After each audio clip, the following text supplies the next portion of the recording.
ไปดีเพื่อนพี่น้องของผมเฮากินมะขามสมมะขามยามแรกมีใบสะพูมันใบนางเด้อขามสมแห้งเห็นว่าเป็นหน่อยๆอย่างสิพี่น้องเอ้ยพบกันอยู่ในโซนยิรันสแนล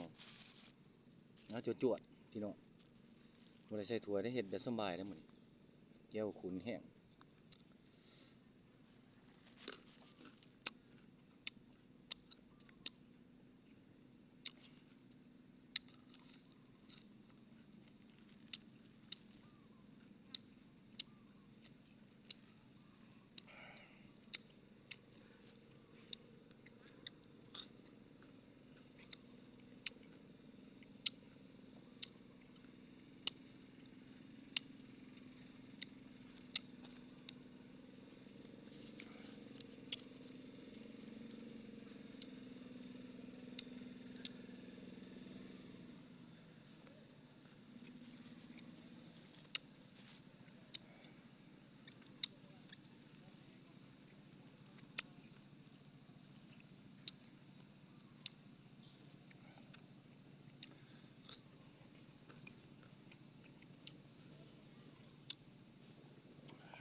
บรรยากาศ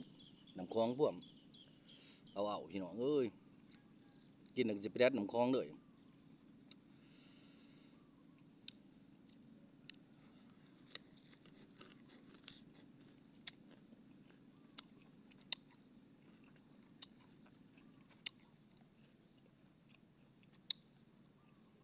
เสียงเหงื่อเสียงเพะ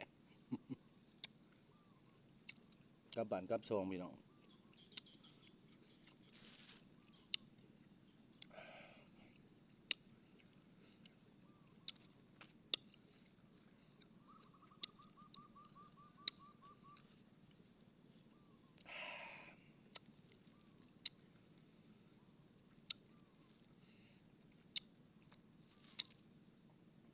แก้วขุด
พอพ้นสีมาหนึ่งบ่มาอยู่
ข้ามบ้านเฮาอันนี้เด้อ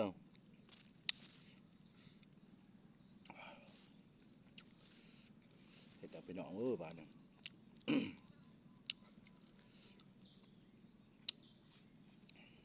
ลองหน่อยๆว่า